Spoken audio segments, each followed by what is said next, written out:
নমস্কার, আমি তোমাদের জয়দেব শাস্ত্রী। ছোটবেলা থেকে একজন বাঙালি হয়ে একজন বাঙালি অভিনেতাকে ভালোবাসা অনেকেই ভালোবাসে। তার মধ্যে থেকে একজন আছে আমার জয়দেব শাস্ত্রী, পার্সোনালি আমি খুব ভালোবাসি তাকে। সে হলো মিঠুন চক্রবর্তী। এবং এই ব্যক্তিটিকে এতটাই ভালোবাসি যে তার জীবনের কিছু গোপন তথ্য বা কিছু জিনিস আমাকে আজও কাঁদায়, বা এই ব্যক্তিটি কিছু গোপন জিনিস আমাকে অনেকটা ইন্সপায়ার করে। সেগুলি কি আজ তোমাদের সাথে শেয়ার করব।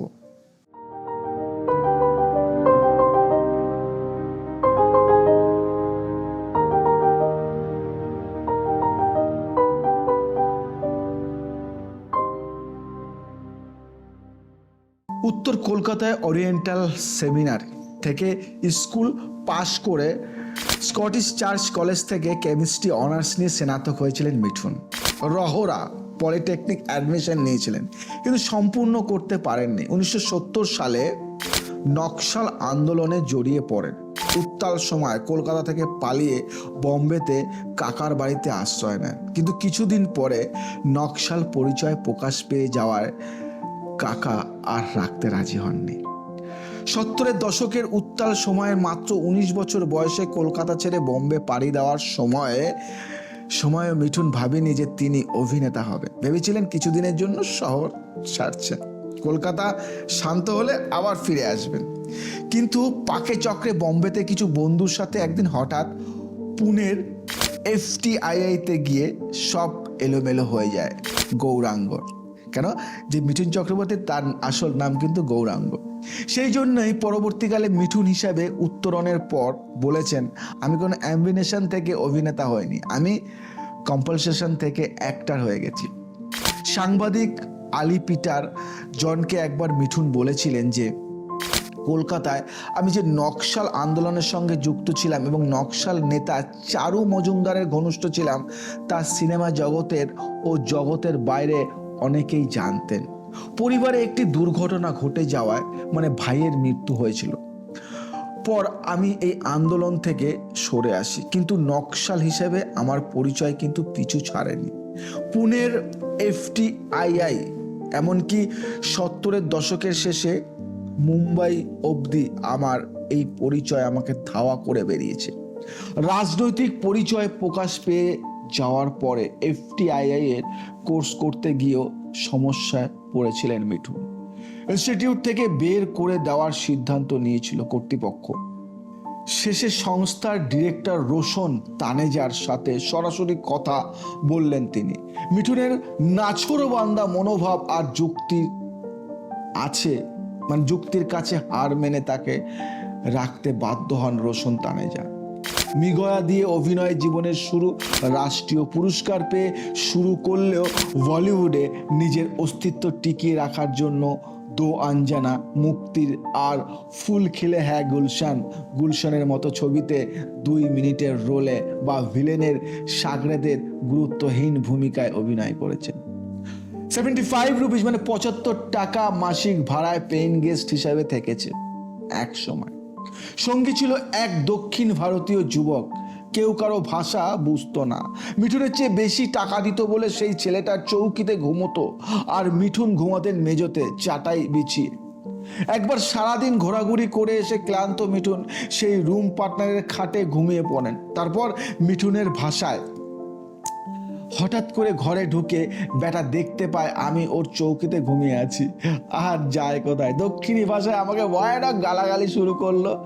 আমি কোনো রকম আকারে ইঙ্গিতে ক্ষমা চেয়ে সেই যাত্রায় রেহাই পাই। তবে ওর সাথে থাকাটা পরে আমার খুব কাজে লেগেছিল। অগ্নিপথে ওর গালাগালি দেওয়ার স্টাইলটা পুরোপুরি নকল করে দিয়েছিলাম।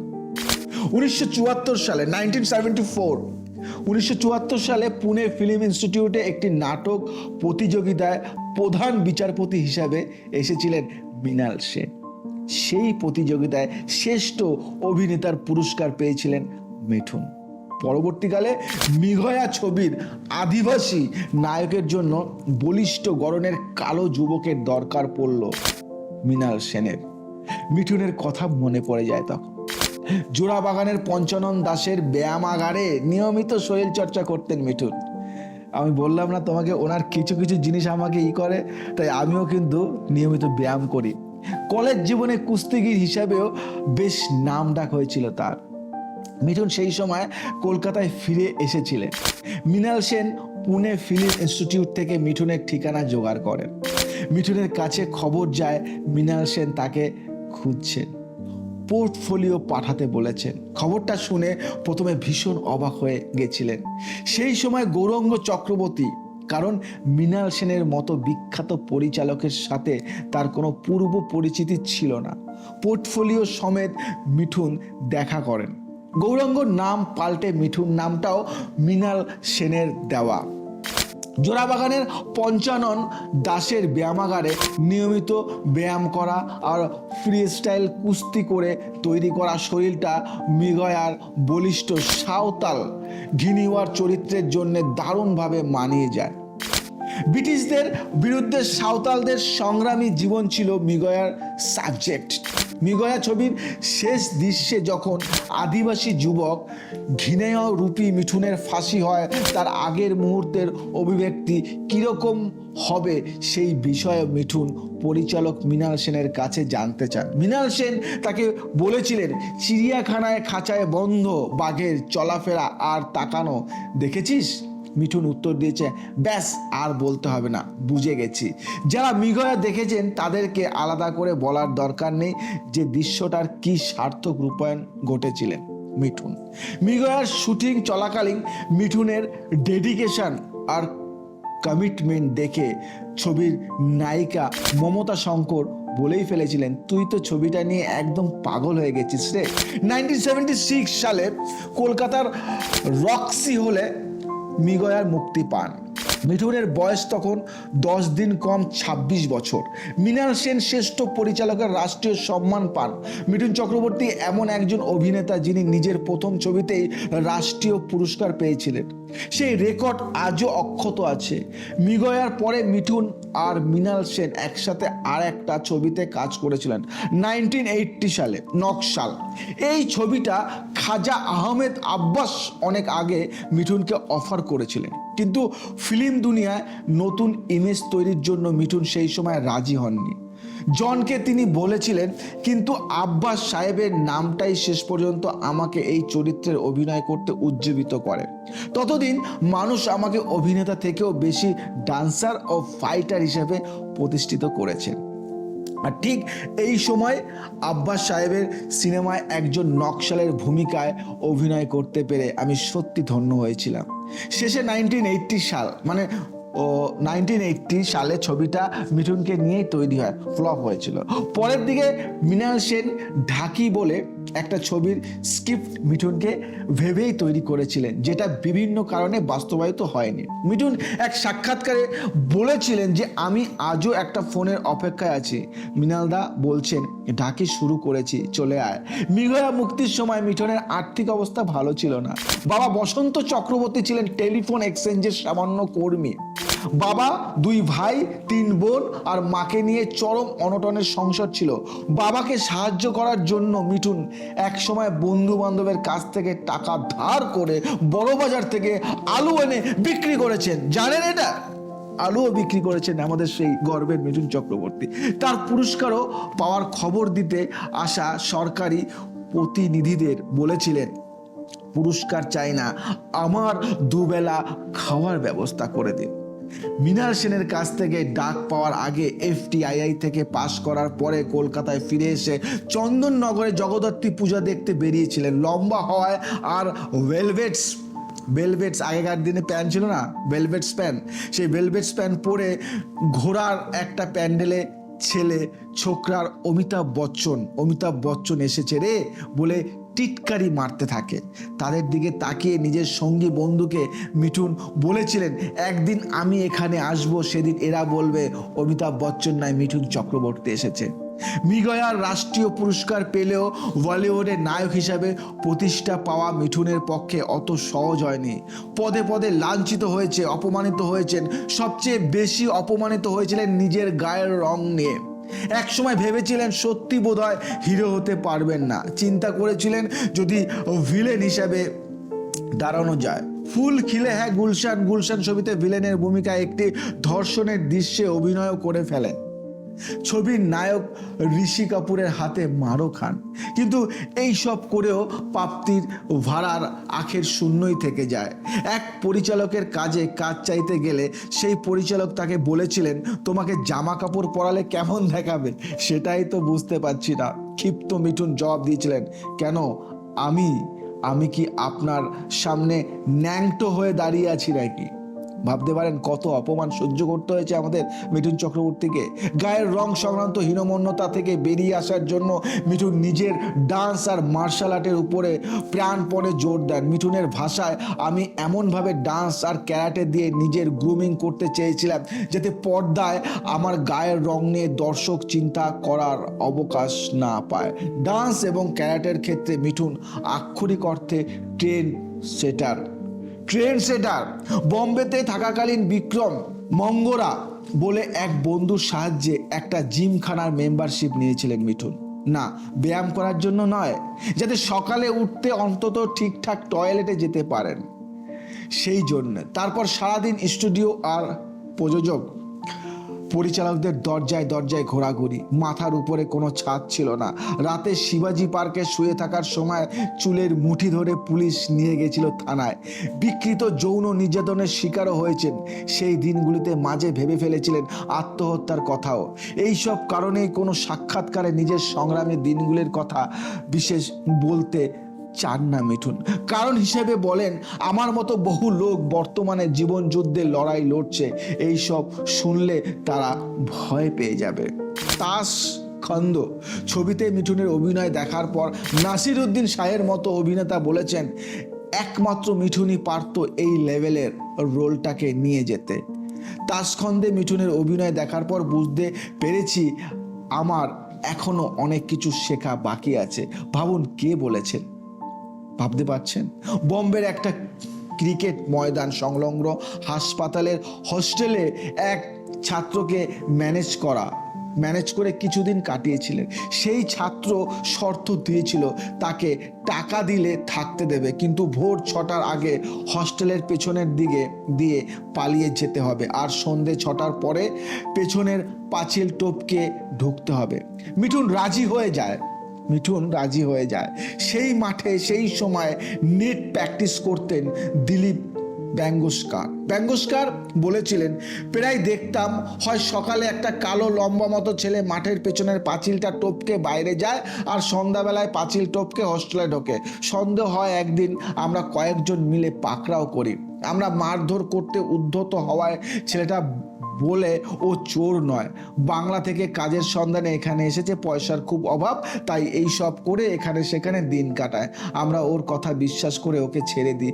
পরের দিকে সুপারস্টার মিঠুন হিসাবে ওর সাথে যতবার কোনো না কোনো পার্টি বা অনুষ্ঠানে ওর সাথে সাক্ষাৎ হয়েছে, আমি শুধু দূর থেকে অবাক হয়ে তাকিয়ে ওকে দেখতাম আর ভাবতাম কি পর্যায়ে কঠিন সংকল্প আর মানসিকতা থাকলে সেই দিনের ওই জায়গা থেকে আজকের এই জায়গায় পৌঁছানো যায়।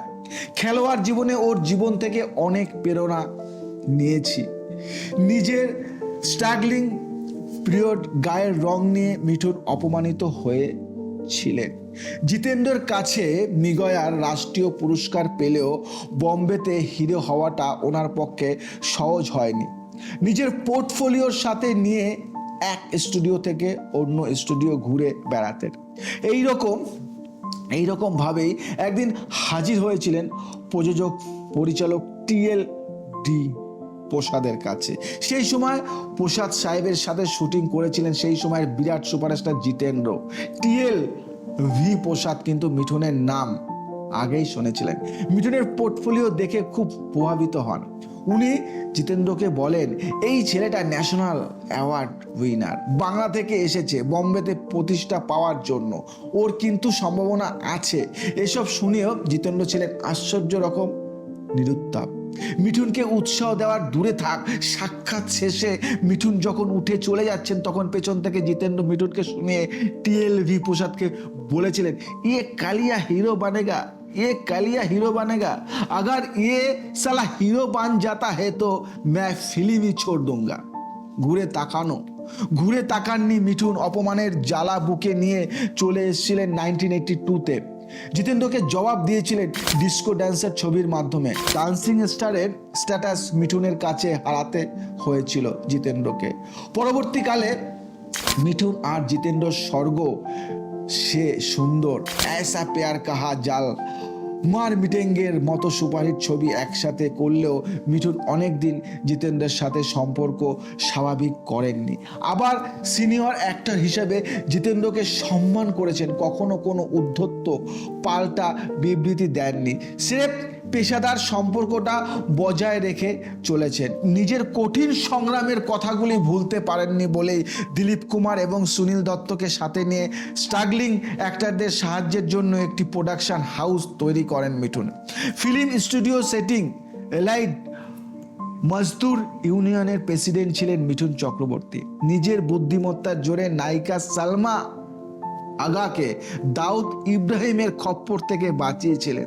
সঞ্জয় দত্ত যখন টাডায় ফেসে গিয়েছিলেন তখন অসহায় পিতা সুনীল দত্তের পাশে দাঁড়িয়েছিলেন মিঠুন। যখন খ্যাতির মধ্য গগনে ছিলেন তখন কলকাতার প্রচুর পুজো উদ্বোধন করেছেন আর মোটা অঙ্কের দর হেঁকেছেন। পরে দেখা গেছে সমস্ত টাকাগুলি বিভিন্ন সমাজসেবী গোষ্ঠীর মধ্যে বিলিয়ে দিয়ে ফেরার ফ্লাইট ধরেছেন। মনমোহন দেশাই তখন বিরাট পরিচালক প্রযোজক। মিঠুন তখন ভীষণ খারাপ সময়ের মধ্যে দিয়ে যাচ্ছেন। প্রকাশ মেহরা প্রেস কনফারেন্সে বলেছিলেন, মিঠুন চক্রবর্তীর বম্বে ফিল্ম ইন্ডাস্ট্রিতে কোনো ভবিষ্যৎ নেই, অন্তত আমি জীবনে কখনো ওকে নিজের ছবিতে নেব না।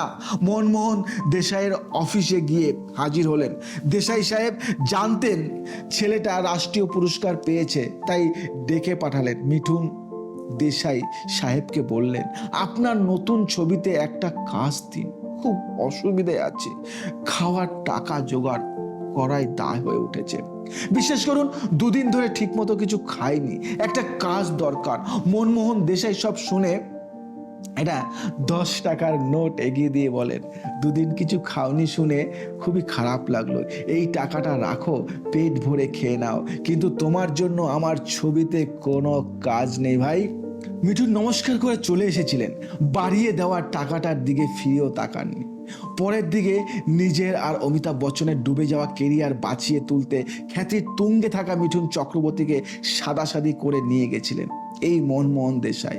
অমিতাভকে নিয়ে জাদুঘর, অনিল কাপুরকে নিয়ে জিন্দেগি এক জুয়া, দুটো বিগ বাজেটের ফিল্মের বিশাল ফ্লপের ধাক্কায় দেউলিয়া হতে বসা প্রকাশ মেহরা ফাইন্যান্সারদের গুঁতো থেকে বাঁচতে মিঠুনের শরণাপন্ন হয়েছিলেন।